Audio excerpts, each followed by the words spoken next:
Halo teman-teman, kembali lagi dalam program Bible Studio. Kita akan membahas hal-hal berkaitan dengan gereja masa kini dan kekristenan, tapi dari sudut pandang biblikal. Nah, sekarang sudah ada bersama dengan kita ini Bro Angga Putra ya. Dia seorang pelayan Tuhan dan sudah menyelesaikan program S2-nya ya, Master of Theology di STT Jakarta. Ini salah satu STT yang paling top di Jakarta. Dan luar biasa ya, sudah bisa hadir bersama dengan kita. Selamat sore Bro Angga. Selamat sore. Thank you nih udah datang nih di Bible Studio. Udah diundang kita sini. bisa ngobrol-ngobrol tentang gereja dan kekristenan sekarang. Oke. Bro Angga, ada satu hal yang ingin kita bahas ya, dengan kalimat kata semau gue. Nah, ini adalah kalau bisa dilihat ya, satu spiritualitas yang ada akhir-akhir ini. Semangatnya itu adalah semau gue. Nah, berapa kali kita lihat ada orang yang berkata ya ke gereja semau gue, ya gue berpikir ini ya karena semau gue, pelayanan semau gue dan lain sebagainya. Nah, kira-kira bagaimana nih tanggapan Bro Angga tentang hal ini? Dari mana nih kita menarik bahasnya nih? Oke, ini tema yang menarik banget ya. Satu hal yang kalau kita bahas itu keren banget dan luas sekali cakupannya. Tapi kalau kita boleh lihat telisik sedikit dari sisi historis, dari sisi sejarah, bagaimana kita sekarang dalam posisi masuk ke dalam sebuah era yang cukup unik, yaitu post-truth atau pasca kebenaran, di mana kebenaran digantikan dengan believability. Jadi kalau sebuah berita atau sebuah hal, sesuatu itu disampaikan dengan secara meyakinkan gitu ya, gak peduli benar atau salah, bisa jadi benar. Karena kebenaran diganti dengan believability tadi. Nah, ini yang terjadi di dalam ideologi atau semangat atau spirit dari post-truth. Nah, pertanyaannya adalah kenapa bisa begitu? Kenapa kebenaran itu akhirnya bisa digantikan menjadi believability? Karena kalau kita perhatikan post-truth ini, menurut saya pribadi masih berada di dalam sebuah spirit zaman dari postmodern itu sendiri. Jadi kalau ada orang yang bilang post-truth itu terlepas dari posmo, saya melihatnya justru post-truth ini masih di dalam posmo. Seperti kita tahu, sebelum posmo, zaman dulu kakek-kakek kita gitu ya, semangatnya itu kan semangat rasionalisme. Karena semangatnya di dalam ideologi era modern. Segala sesuatu dikatakan benar kalau bisa diukur pakai logika. Masuk rasio. Betul. Masuk maka pakai bajunya pun kelihatan. Kalau zaman dulu kan orang harus logis. Jas hitam, celana hitam, sepatu paling banter, kalau nggak coklat hitam gitu ya. Tapi setelah zaman modern masuk ke era posmo, era sekarang kita ini, justru kebenaran itu bukan lagi rasionalisme tapi relativisme. Segala sesuatu dikatakan benar terserah gue. Tolak ukurnya bukan lagi rasio, bukan lagi reason, bukan lagi logika atau yang lainnya, tapi apa kata saya? Apa kata gue? Betul.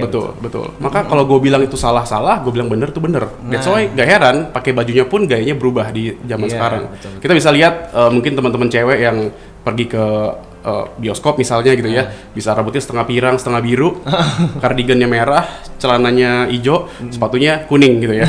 Kalau ditanya, lu kenapa gitu? Serah gue. Gitu serah gue, betul. Dan ini juga ada di gereja seringkali.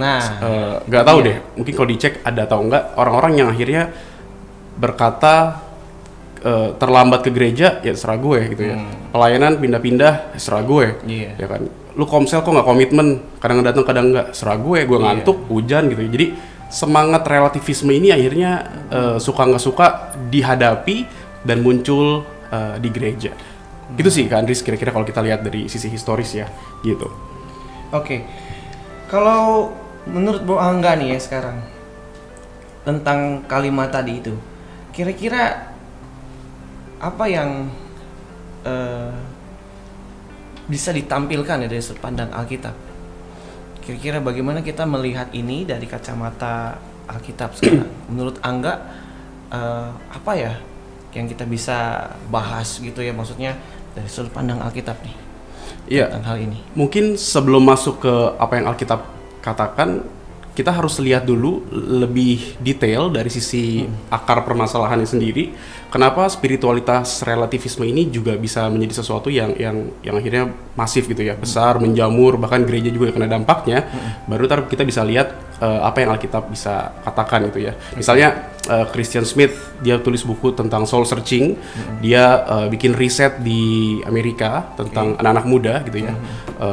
Dan dia berkata bahwa anak-anak muda di Amerika itu mengatakan setidaknya 5 hal soal kepercayaan, iman. Yang pertama saya bacakan ya, saya nggak terlalu hafal soalnya. Menurut anak-anak muda di sana yang diriset oleh Christian Smith, Tuhan itu ada dan menciptakan dunia ini. Jadi anak-anak muda itu percaya Tuhan itu ada di tengah relativisme. Yang kedua, Tuhan itu ingin manusia untuk hidup baik. Jadi ada faktor goodness yang dikedepankan atau moral.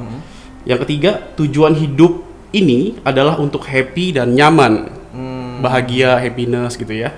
Dan yang keempat, Tuhan nggak perlu ada dan Tuhan nggak perlu ikut campur dalam hidup saya. Nanti kalau saya perlu, baru saya cari Tuhan. Baru saya cari Tuhan. Gitu kan. Jadi tadi moralistik ada, kemudian terapeutik ada, kenyamanan, kebahagiaan, dan deisme juga ada ternyata. Kalau gue perlu, baru gue cari Tuhan. Gitu kan. Dan yang kelima terakhir, percaya Yesus atau nggak percaya Yesus, orang baik pasti masuk surga. Jadi Kristus direduksi partikularitasnya sehingga jadi bukan lagi Kristus yang superior. Nah, saya menyebut ini sebagai spiritualitas MTD. Moralitik, terapeutik, deisme. Gitu ya. Nah, apa yang Alkitab katakan dari tentang fenomena yang muncul seperti ini? Memang secara spesifik Alkitab gak menunjuk kepada hal-hal seperti ini gitu ya, tapi ada satu ayat yang menarik sekali gitu ya. Kalau kita buka di dalam Roma 12 ayat 2. Roma 12 ayat 2. Izinkan saya membacakannya buat kita semua. Yang janganlah kamu serupa itu ya. Betul. Nah, keren nih. Janganlah kamu menjadi serupa dengan dunia ini, tetapi berubahlah oleh pembaharuan budimu, sehingga kamu dapat membedakan manakah kehendak Allah, apa yang baik, yang berkenan kepada Allah, dan yang sempurna. Ini menurut saya pribadi, ini adalah teks yang melampaui segala zaman, teks yang betul-betul bisa kita implikasikan ke zaman kita sekarang yang berhadapan erat dengan spiritualitas relativisme tadi. Karena penulis teks ini mengemukakan bahwa berubah dalam hal pembaharuan budi. Tadinya kan, saya pikir budi ini maksudnya pinter gitu ya, akal. Jadi orang mesti pinter, makanya hidupmu bisa sukses dan sebagainya. Tapi kalau kita lihat dalam teks aslinya, budi di sini kan berarti kan nous. Atau bukan cuma pikiran, tapi juga bicara soal worldview. Maka penulis berkata bahwa kamu harus berubah dari sisi worldview. Jika worldview-nya berubah, nous-nya berubah, maka belief system-mu berubah. Sehingga ketika belief system berubah, values kamu berubah, nilai-nilaimu berubah, dan yang terakhir ketika nilai-nilai hidupmu berubah, tingkah lakumu berubah. Nah, kalau kita cermati soal yang tadi, spiritualitas MTD atau relativisme, di mana ditekankan sekali soal semau gue, sesuai tema kita malam hari ini, semau gue itu kan bicara soal tingkah laku.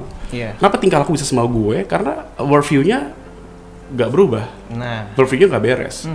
Contoh misalnya kalau ada anak muda, kenapa takut sama setan misalnya? Karena worldview-nya soal setan, ya ngaco, salah. Dia nggak mengambil dari apa yang Alkitab katakan tentang setan misalnya. Karena worldview-nya tentang setan ngaco, maka belief system-nya ngaco juga. Setan itu serem gitu ya. Dan akhirnya gara-gara belief system-nya ngaco, nilai-nilai juga ngaco. Setan itu ya mesti ditakuti.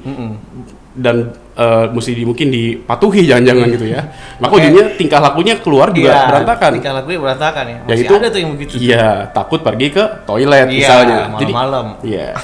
Jadi kitab Roma ini, teks dalam Roma ini menarik sekali. Pemburuan budi berarti worldview-nya berubah. Gitu. Nah, pertanyaannya adalah worldview yang seperti apa? Core atau main worldview apa yang harus diubahkan sebagai anak Tuhan di tengah spirit zaman yang hari-hari ini menghantui kita, yang kita hadapi. Saya suka sekali sama dua ayat ini, gitu ya. Saya bacakan sekali lagi, boleh ya? Boleh. Ada dua ayat yang akan saya bacakan dari 1 Korintus 1 ayat 9. 1 Korintus 1 ayat 9. Allah yang memanggil kamu kepada persekutuan, saya kasih highlight persekutuan dengan anaknya Yesus Kristus, Tuhan kita adalah setia. Dan ayat yang satu lagi yang akan saya bagikan adalah di dalam Filipi pasal yang kedua, ayat yang pertama. Jadi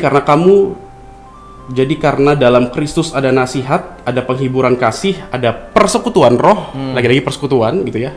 dan ada kasih mesra dan belas kasihan. Dari dua teks ini kita melihat ada highlight yang luar biasa ya, tentang persekutuan. Tapi tadi Korintus bicara soal persekutuan dengan Kristus, ini persekutuan dengan Roh. Di mana berarti dari dua teks ini kita bisa menyimpulkan bahwa Allah Trinitas betul-betul berada di dalam Allah yang bersekutu dan memanggil kita seperti Korintus tadi katakan untuk masuk ke dalam persekutuannya. Jadi kalau dalam teologi Trinitas itu penggambarannya keren banget kan, Riz. Misalnya keberadaan Allah Trinitas, Bapa, Anak dan Roh itu ya, yang sekaligus juga bergerak melingkar, circum in cedere, dan sekaligus duduk melingkar, circum in sedere.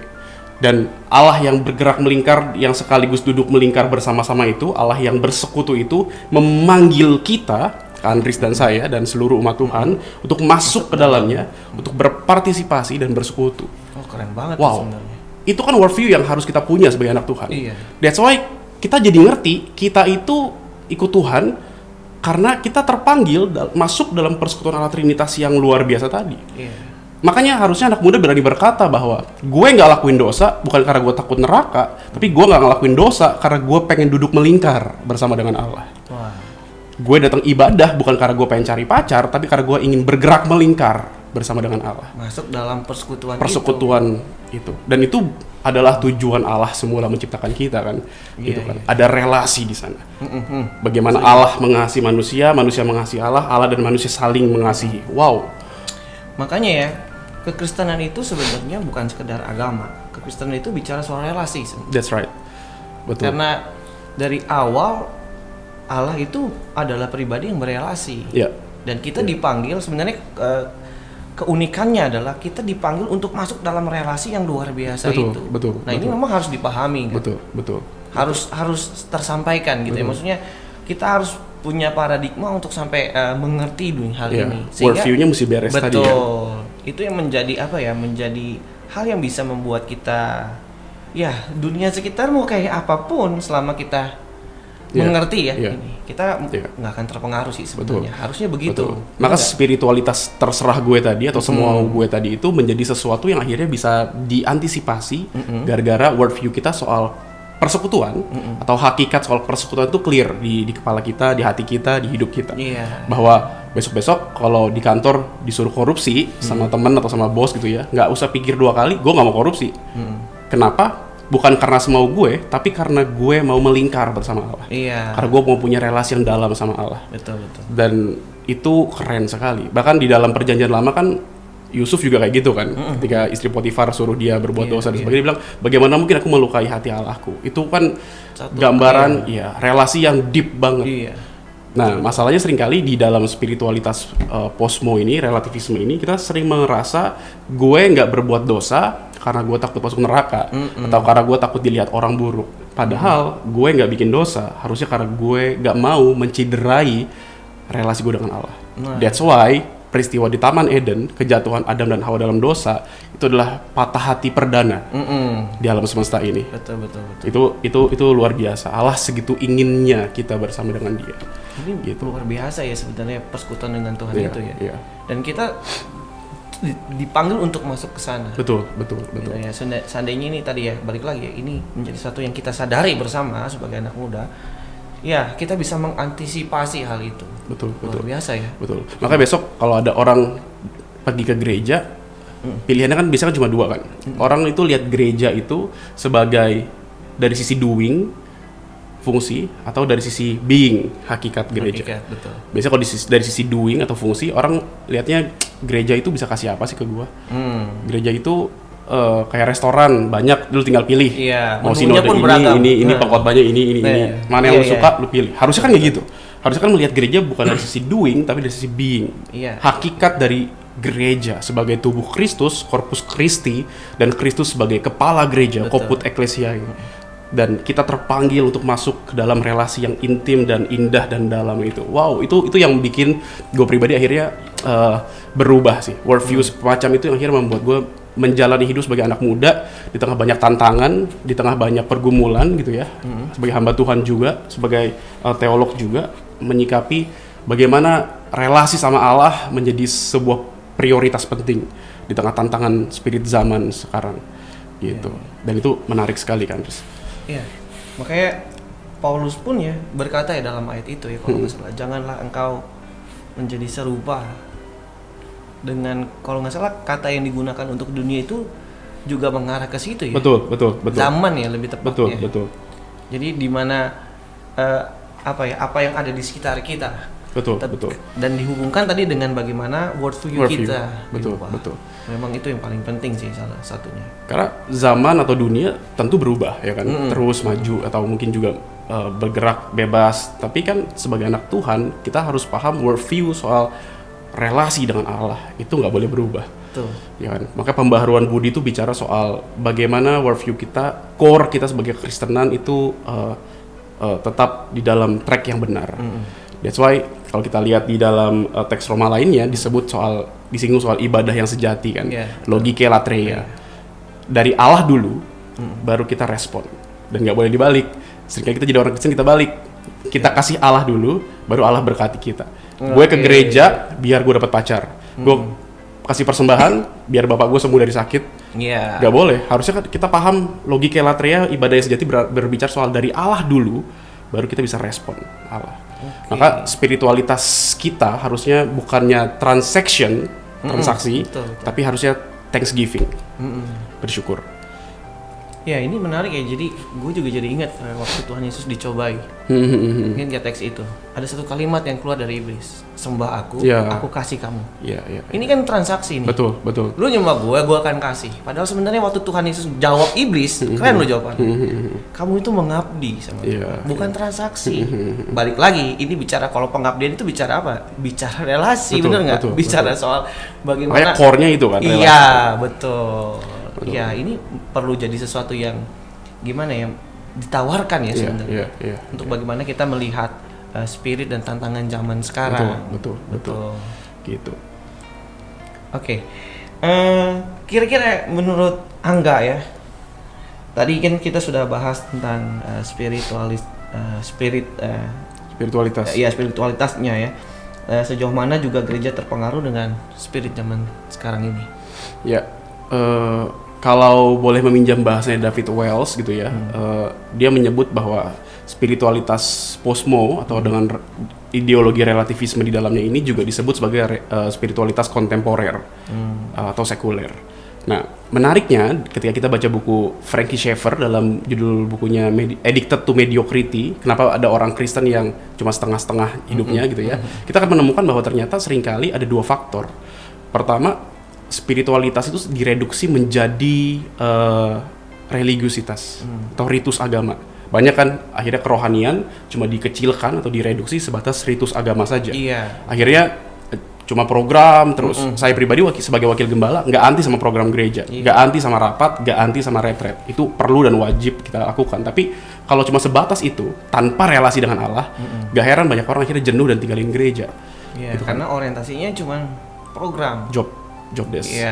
Makanya banyak orang akhirnya terjebak, kalau boleh minjam bahasanya dosen pembimbing saya Pak Yowasadi Prasetya menyebutnya sebagai ministry treadmill. Jadi kayak kita lari di treadmill gitu kan. Tapi kan udah bergerak dan capek, tapi di situ-situ aja. Betul. Atau ada juga yang pernah bilang nggak? Teologi kecoa. Apa tuh baru dengar? Kecoa terbalik maksudnya. Oh gitu ya. Kecoa terbalik itu dia akan terus bergerak, tapi di situ-situ aja. Bergerak, kelihatannya dia bergerak, hidup dan bergerak. Tapi di situ aja. Iya benar. Dan yang kedua, Schaeffer bilang bukan cuma spiritualitas direduksi menjadi ritus agama atau religiusitas, tapi yang kedua juga spiritualitas akhirnya mengadopsi nilai-nilai sekuler, yaitu utilitarianisme. Sesuai dengan katanya UT atau useful, berasal dari kata manfaat atau guna, itu berarti bahwa segala sesuatu dikatakan benar kalau berguna untukku, kalau bermanfaat untukku. Nah ini yang seringkali gereja akhirnya kena dampaknya. Betul. Ibadah youth ditutup gara-gara bocuan, nggak menghasilkan, persembahannya dikit, nggak berguna, tutup aja ibadah youthnya, nggak berkembang, ganti aja ibadah yang lain misalnya. Jadi boleh kita mengevaluasi, tapi kita harus lihat bahwa hati-hati. Spiritualitas utilitarianisme ini yang berkata kebenaran adalah segala sesuatu dikatakan benar kalau berguna untuk saya, itu akhirnya menjadi transaksi lagi. Bukan lagi relasi yang dalam sama Tuhan akhirnya. Gitu ini kan. yang menarik ya sebenarnya. Itu yang gereja soal tadi ya. harus bermanfaat ya. Dan itu kan jatuhnya ke Self center. self center, benar, ke diri kita nih Betul, sebenarnya. betul. Padahal kan sebenarnya yang tadi Tuhan Yesus tawarkan ya, kita ini mengabdi, membangun apa tadi itu? Membangun persekutuan Iya. ya. Dipanggil masuk ke dalam persekutuan yang indah itu. Seperti Korintus bilang tadi kan. Betul. Betul. Wah, ini jadi satu hal yang menarik sih, sebenarnya penting ya kalau misalkan ya teman-teman bisa menangkap dan apa dalam arti gini ya, mengerti bahwa Kekristenan kita ini bukan sekedar agama aja loh. Kita ini dipanggil untuk masuk dalam persekutuan yang indah, dan ini yang luar biasa ya sebenarnya. Yang mungkin kalau kita mau bicarain sesuatu yang unggul, kalau bisa dibilang unggul dan uniknya dari kekristenan itu, bukan hanya sekedar tadi, gue takut masuk neraka, bukan, tapi ini membawa kita justru masuk dalam persekutuan yang luar biasa bersama dengan Tuhan. Betul. Nah, kalau begitu ya, bro ya, kira-kira apa yang bisa kita tawarkan nih lewat diskusi ini buat ibaratnya sebagai sebuah gambaran ya, atau secara kalau bahasa kerennya tawaran teologis nih, terhadap situasi yang tadi sudah kita sebutin di atas. Kira-kira apa yang bisa kita tawarkan kepada spirit zaman sekarang ini? Sebenarnya bicara tawaran teologis tentu gak semua orang sama gitu ya. Tapi karena namanya tawaran boleh dong dari kita gitu ya. Yang pertama paling gue mau ngajak kita semua untuk ngecek pola lama kita dalam berspiritualitas. Apakah dalam pola lama kita yang sehari-hari kita bawa ini, kita hidupi bersama dengan Allah, apakah spiritualitas itu sering kita reduksi menjadi ritus agama semata, yang di dalamnya banyak aktivitas, banyak kegiatan, tapi nggak ada relasi. Ada mungkin bentuk relasi tapi cuma percikan-percikan. Karena hubungan sama Tuhan itu mesti disengaja. Iya, betul, setuju. Cek gitu ya, ada nggak? Yang kedua, apakah akhirnya spiritualitas itu juga mengadopsi nilai-nilai yang utilitarianisme tadi, self-center. Kalau bermanfaat, kalau berguna, gue lakuin. Kalau enggak, gue nggak mau lakuin. Padahal Paulus berkata dalam suratnya, ya, dalam perjalanan misi yang ketiga gitu ya, pas mau ditangkap gitu kan, Roh Kudus fair mengingatkan sama dia, kalau lu pergi, yang terjadi adalah sengsara, penjara, bla bla bla bla bla. Bahkan sebelum Roh Kudus mengingatkan, teman-temannya mengingatkan, kemudian Nabi bernama Agabus juga memperingatkan, sampai dengan cara yang sangat dramatis dan lebay. Ikat pinggangnya diambil, diikat ke tangannya sendiri. Dia bilang beginilah nasib orang yang punya ikat pinggang ini. Dia akan ditangkap, bla bla bla bla bla. Tapi Paulus sudah diingatkan berkali-kali, teman-teman memperingatkan, Nabi Agabus memperingatkan, Roh Kudus sendiri mengingatkan secara fair, kalau lu pergi ini yang terjadi sama hidup lu. Paulus seperti berkata bahwa it's okay kok, aku tetap pergi. Demi Injil bisa diberitakan, lebih banyak orang mendengar Injil, dan faktanya dia ditangkap. Ya kan? Dan at the end dia mati. Seperti pas gue baca ayat itu ya, kenapa Paulus mau segitunya ya? Dan seolah-olah Paulus yang sama dalam teks hari itu yang gue baca, dia seperti nanya balik ke gue dan dia berkata, kenapa lu gak mau segitunya? Ya, makanya itu sesuatu yang akhirnya mengubah hidup gue juga sih. Kalau teksnya boleh kita bacain, Kisah Rasul 20 ayat 22 sampai 24. Tetapi sekarang sebagai tawanan roh, ini kata Paulus ya, aku pergi ke Yerusalem dan aku tidak tahu apa yang akan terjadi atas diriku di situ, selain daripada yang dinyatakan Roh Kudus dari kota ke kota kepadaku, bahwa penjara dan sengsara menunggu aku. Tetapi aku tidak menghiraukan nyawaku sedikit pun. Ini Roh Kudus sudah fair kasih tahu dia, tapi dia bilang aku tidak menghiraukan nyawaku sedikit pun, asal saja aku dapat mencapai garis akhir dan menyelesaikan pelayanan yang ditugaskan oleh Tuhan Yesus kepadaku untuk memberi kesaksian tentang Injil kasih karunia Allah. Ini bukan lagi semau gue, tapi bicara soal kalau gue bejana Tuhan, harus yang benar adalah bukan suka-suka gue, tapi suka-suka Tuhan. Dan itu ngubahin gue banget sih kan, Riz. Tuhan. Maka dalam spiritualitas Posmo ini yang gue tawarkan adalah selain ngecek pola lama, belajar punya hidup yang kayak bejana seperti Paulus, gitu kan. Mau diatur sama Tuhan. Dia yang Tuhan, kita yang umat, dan jangan dibalik. Betul. Dalam spiritualitas posmo yang sering semau gue ini, kita tanpa sadar sering membalik hal itu. Bahkan kadang-kadang sok rohani pakai ayat gitu kan, mana gue udah ikut lu, tapi kok hidup gue susah gitu ya. Comot ayat seperti seolah-olah kayak Alkitab tuh kayak kuetar yang kita lempar ke muka Tuhan. Mana janji lu? Saat gue nggak ngalamin apa yang gue mau. Betul. Harusnya kan yang Tuhan mau, bukan yang gue mau. Betul. Gitu.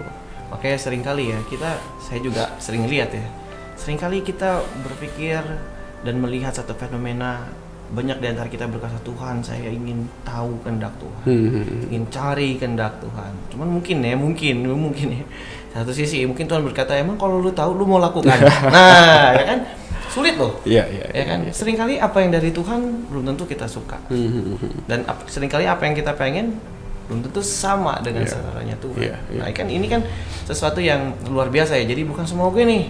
Ya, tapi belajar untuk tadi ya, kata Paulus aja udah diingetin berkali-kali, dia masih mau memilih. Memilih untuk berkata ini terserah Tuhan dan bukan terserah dia. Gitu ya. Nah, terakhir nih ya, menurut Angga nih tadi menarik buat balik ke value ya, sebenarnya bicara soal value tadi. Paulus berkata kan kita merubah paradigma atau worldview lah lebih tepatnya, lebih worldview kita, sehingga nanti kita punya value juga berubah. Betul. Nah, menurut Angga merubah worldview itu gambarannya kayak gimana? Ya, bagaimanapun dalam hal ini gue sangat konservatif. Gue tetap setuju bahwa worldview itu yang paling genuine dan sejati hanya didapat dari firman Tuhan, bukan yang lain. Buku rohani dan sebagainya itu sebatas penolong saja. Makanya kalau kita lihat quadrilateral source of theology, 4 sumber kita dalam berteologi, pertama harus selalu firman. Dan bawahnya kan turunan ya, maksudnya yang pertama firman, kedua tradisi. Kita nggak mungkin berteologi atau merefleksikan iman kita tanpa tradisi, atau maksudnya orang-orang yang sudah mendahului kita. Gitu kan. Yang ketiga juga rasio, pakai rasio. Jadi orang Kristen nggak boleh blow on, gitu ya. Setuju. Harus gali yang benar, pelajarin konteks dan sebagainya, nggak boleh comot ayat gitu ya. Dan yang terakhir adalah pengalaman, experience. Betul. Dan maaf banget, seringkali gue juga dulu sering begitu ya. Kita tuh sering banget justru dari pengalaman dulu, baru firman Tuhan. Tuhan berkata, saya merasa sepertinya Tuhan menunjukkan, dan akhirnya bukan firman dulu yang dipakai, tapi experience dulu. Padahal experience itu bukan yang pertama menurut quadrilateral source of theology, sumber kita berteologi, tapi firman. Jadi worldview bisa berubah karena firman. Nah, pertanyaannya adalah seperti apa hari-hari ini kita mendalami firman Tuhan? Ya kan? Apakah firman masih menjadi sesuatu yang menyenangkan untuk kita gali, kita baca, kita dalami, atau sesuatu yang membebankan? Makanya gue selalu punya moto, saat teduh itu bukannya kewajiban, tapi saat teduh itu hak kita sebagai anak Tuhan. Hak untuk apa? Hak untuk mendalami dan kerinduan untuk lebih dekat sama Tuhan. Dan itu hal yang hari-hari ini mungkin hilang ditelan spirit zaman sekarang. Iya sih. Gitu. Jadi worldview yang terbentuk dari kebenaran firman. Gitu sih kan, Chris. Balik lagi ya firman ya. Alkitab juga sih ngomong ya di dalam Mazmur ya. Ada ayat Mazmur berkata, dengan apakah kita bisa mempertahankan kelakuan kita bersih ya? Dengan firman sih sebenarnya. Jadi itu yang memfilter kita sebenarnya. Ya, jadi ingat juga ya kata Martin Luther ya, pernah bilang, lu nggak bisa ngelarang burung terbang di atas kepala lu. Tapi kalau dia mau bersangkar di kepala lu, kita bisa usir dia. Kita bisa usir dia. Betul. Ya kan? Kita nggak bisa tutup mata dengan spirit zaman yang ada di sekitar kita. Kita harus hadapi. Kita hadapi, betul. Tapi bukan, kita juga harus punya filter tadi dengan tadi nose kita yang dirubah ya, budi ya, pembaharuan dari akal budi kita tadi yang membawa kita akhirnya berangkat dari sana, menyadari keberadaan kita, siapa kita, dan persekutuan kita dengan Tuhan, membawa kita untuk dapat menjalani kehidupan kekristenan yang relevan. Betul. Itu ya, Bro Angga, betul.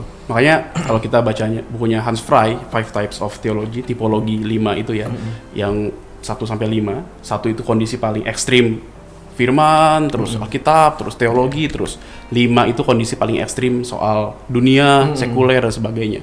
Di situ disebutkan bahwa bagi orang di nomor 5 yang paling ekstrim sekuler, disitulah posisi di mana teologi atau firman ditelan oleh dunia. Yang keempat, yang lebih halus gitu ya, yang lebih soft, masih menggunakan teologi untuk dunia. Kebalik, masih menggunakan dunia untuk teologi. Untuk teologi. Ya kan? Jadi masih ya oke lah jadi orang Kristen, tapi juga ya nggak usah rohani amat lah. Yeah. Atau yang ketiga yang lebih mending adalah orang-orang yang akhirnya berdialog. Dunia bertanya, teologi menjawab. Dunia bertanya, firman menjawab. Itu dialektika yang harus ada hari-hari ini. Dan yang kedua adalah menggunakan dunia sebagai ranah teologi kita. Jadi orang Kristen nggak boleh cupu, nggak boleh blow on, tetap harus relevan sama dunia. Tapi prinsip firman, kebenaran harus jadi prioritas yang lebih tinggi dari kepala kita. Betul. Jangan juga jadi orang nomor satu yang cuma teologi terus firman terus tapi nggak pernah mendarat. Betul. Jadinya orang yang kaku dan nyebelin. Iya. Dikit-dikit cerita sama dia seperti seolah-olah di judgment, dihakimi. Kan Betul. orang ngomong apa dia bilangnya jawabannya cuma satu, ya lu doa aja. Gue juga tahu. Gue Iya, nggak cerita sama lu kalau cuma Iya, jawaban iya. doa doang. Ya kan? Betul. Gue nggak anti doa tapi kalau cuma jawaban itu, sorry gue nggak perlu ngomong sama lu. Betul. Jadi yang paling bagus kita ada di nomor 2 dan 3 tadi sih. Bagaimana tetap relevan tapi juga tetap berdasar firman Tuhan, dan yang ketiga tadi bicara soal bagaimana tetap kita bisa berdialog sama dunia. Oke, menjawab tantangan-tantangan yang Betul. ada dalam dunia ini ya.